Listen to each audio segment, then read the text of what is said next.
Haven't lived at home since college, but I've always lived with roommates.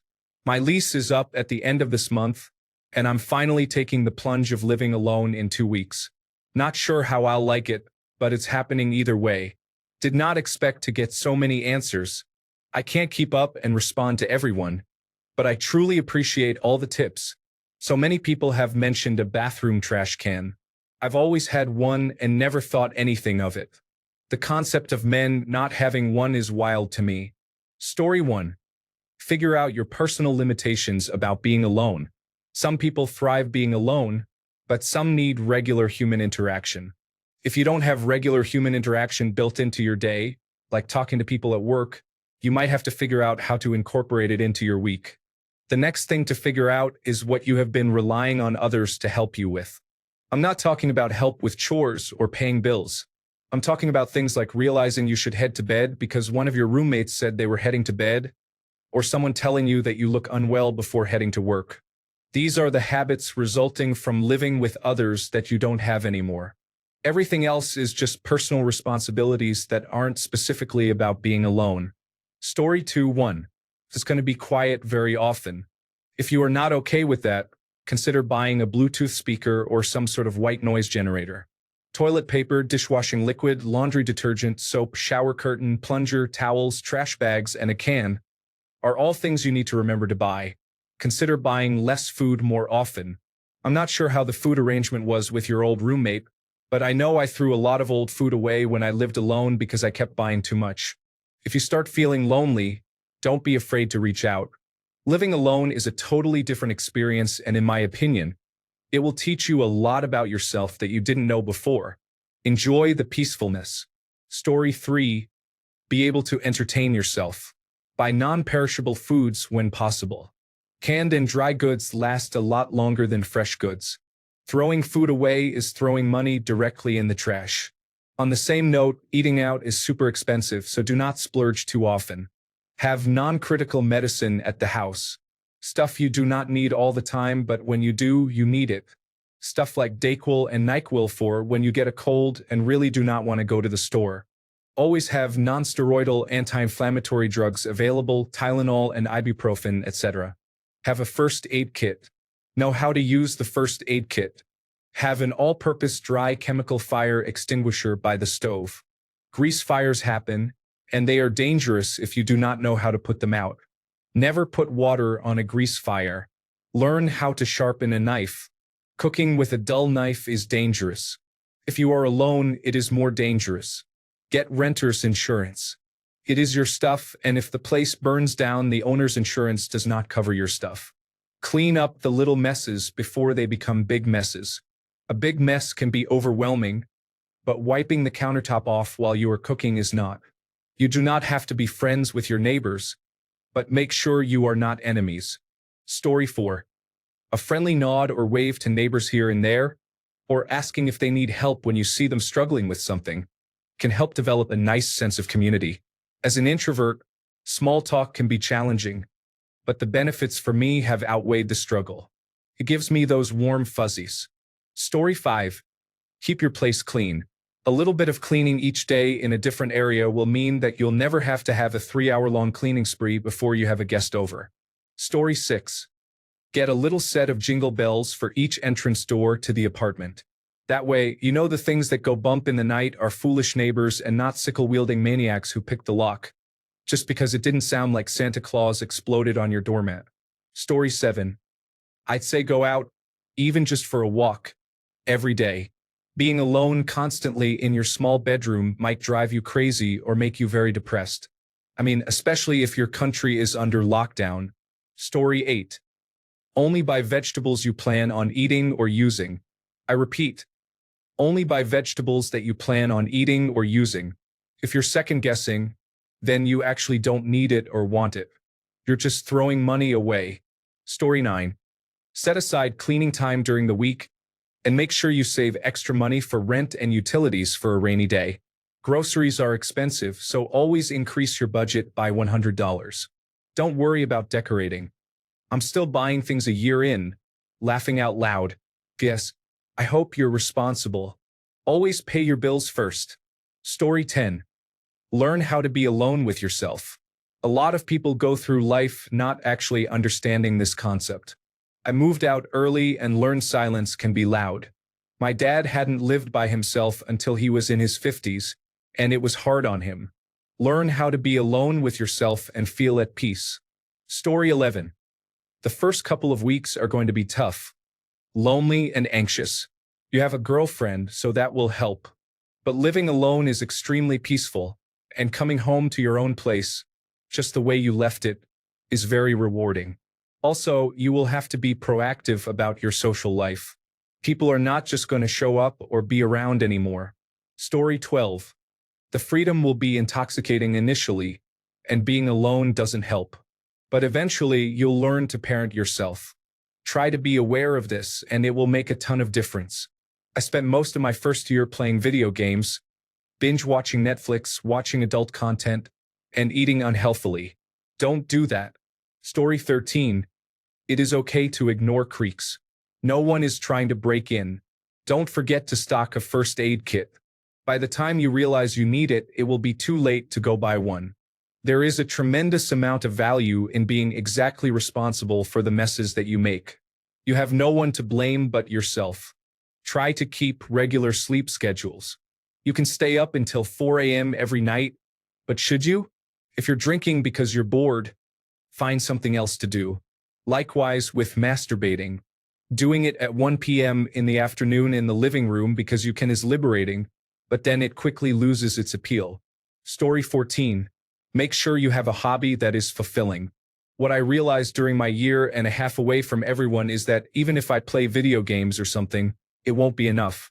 Make sure you have a healthy social circle to help you vent from time to time. Vary your habits when you're bored. Story 15. Get some basic tools. You want a cordless drill with a set of bits, a hammer, pliers, duct tape, superglue, and an adjustable wrench. That should help you with simple repairs or just simply put them somewhere visible so when your future girlfriend walks in, it will look like you know your way around the house. Also, a cordless drill basically looks like a gun, and it makes noises when you press the trigger, and you can act like John Wick around your place with it because nobody is watching and it's your place. So yeah. Story 16. Every single noise is going to keep you awake for a while. Eventually, creaks and squeaks unique to all places of residence will become background noise, but it could take a while. The solitude is a blessing and a curse. Find your limits with it and get out sometimes to see humans, even random ones like grabbing a meal at the bar of a restaurant. Don't buy too much food, as there is no one to share it with or mooch off of you. Don't get in the habit of falling asleep on the couch watching television unless every single noise keeps you up. Story 17. Don't forget to pay your rent and utilities. You may be able to set up automatic payments for all or most of them. Make sure you read the specifics on the lease about how much notice you need to give before moving out. 1 month is standard, but it could be longer. Make a copy of your key and give it to a friend you trust. If you ever get locked out, you can call them before the locksmith. Story 18. I was 25 when I first lived alone, so here are a few tips. Give a spare key to a reliable friend. It's really easy to let everything go to not disgusting, but definitely not tidy. And it's easier to clean a bit every day than to pull yourself out of that spiral. Pick some days or a time or whatever works for you on which you will not drink. It gets pretty easy to get into the get home, have a beer pattern. Avoid it. Learn to cook either small amounts or things that freeze well. Story 19. If you are active, meal prep your dinners. I get home to finally eat around 8:30 to 9 p.m., and cooking takes me an hour minimum. Prepare meals for the week so you can eat before 10 every night. Story 20. Buy stuff that seems dumb or a bit shameful to buy. Plunger, toilet scrub brush, toilet paper, products to clean your apartment, scissors and similar items. Roommates often bring them. Extra lamp bulbs, broom and mop. A nice set of pans will go a long way. At least one spare set of bed sheets and covers. Sponges, bathroom floor mat, coat hangers. Story 21. Here are some tips for living alone. Since it's an apartment, learn your rental law. The apartment owner will always try to take advantage of you. Know what is your responsibility and what is not. Are you responsible for the lawn or general repairs? Is gas, water, or electricity included in the rent or excluded? Take photos before you move in and send them to the landlord. They may try to blame you for damage from the previous tenant if they can. Leave paper trails. Email them, saying, "As per our text or call, we talked about this." This will protect you if they try anything questionable. Get on good terms with the landlord. I'm an electrician, so when my job provides free fixtures, I'll ask the landlord if they want anything and offer to take it off that month's rent. Living life is about routines. Empty the trash cans weekly and clean things weekly or monthly. Set calendar dates for this. Seriously, this helps mentally and socially. No self-respecting partner will want to be around if you live in a cave with fungi and cockroaches. It helps you mentally when things are clean and orderly. Shoes off at the door. Dishes soak overnight and go in the dishwasher in the morning. Since you are alone, it is easier to keep things clean and orderly if you maintain them. I don't know how you are, but I have a small whiteboard, and I write things as needed and keep it by the front door. It helps with remembering essentials like food, toilet paper, and bills. For food, unless you have everything planned out, don't keep more than a week's worth of perishables. It's cheaper to get that week's worth of food each week versus a month's. I've had plenty of veggies or fruit spoil because I spent 2 weeks eating out or choosing easy food and forgetting that I planned on making something. Since you are alone, make sure to stock up over time for emergencies. A group of roommates can pool resources, but alone not so much.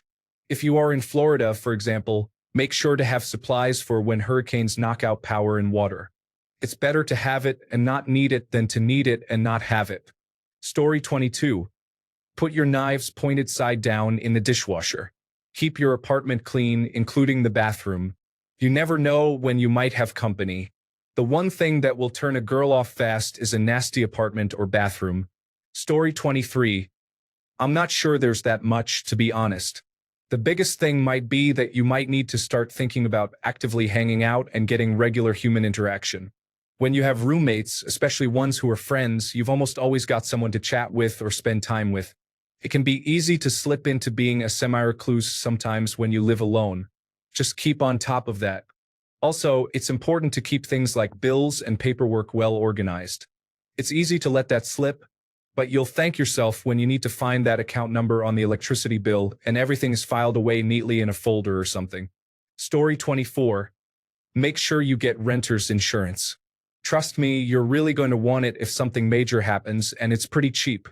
I'm not sure what your lifestyle is like, but I've found that I like living in a quieter and slightly safer section of an apartment complex.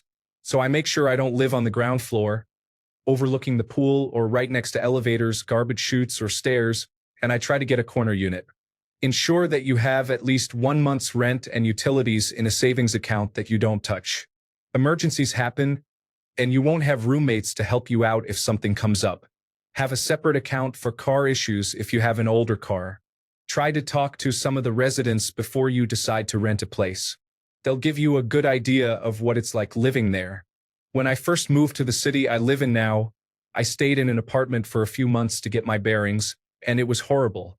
Fire alarms went off all night after the bars let out because drunk people seem to think it's funny. There was screaming down the hall, lots of dogs, and the elevators always reeked because the dogs would relieve themselves in them. And this was a fairly high-end apartment complex. It was not cheap to live there. I moved out after about 3 months, but I feel sorry for people who still had to live there. Check your commute to and from work. Sometimes moving just a few blocks or a mile away can make a huge difference. Try to go against rush hour traffic. Check to see where the local grocery stores and the gym are if you use one, or anything else that you think you might need. Think about whether you're going to want a washer and dryer in your unit or not. I personally can't go without one, even if there's one in the complex. I've just gotten too used to washing my clothes and then letting them sit, remembering 3 hours later, and then putting them in the dryer and forgetting about them for another 3 or 4 hours, then remembering but not feeling like folding them until tomorrow. You can't really do that at a laundromat or a community laundry.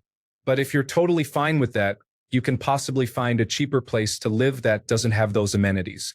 Ask the residents you talk to how the complex is about parking issues. Especially if you have a parking lot, sometimes they can be really strict about having you towed. My car almost got towed because even after living there for 4 months, the complex forgot to tell the tow company that that was my spot.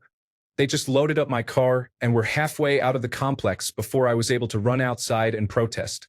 Find out how often the mailboxes are broken into. You can look at city data websites to ask about certain areas if you have questions, or the city might have crime statistics on their website. You can also check with your car insurance to see how much it will go up or down to know what kind of neighborhood you'll be living in. And do buy a plunger before you move in. Story 25. If you don't already own tools, go get one of those basic toolkits often sold at big retailers. Not so much for home repairs as for general utility.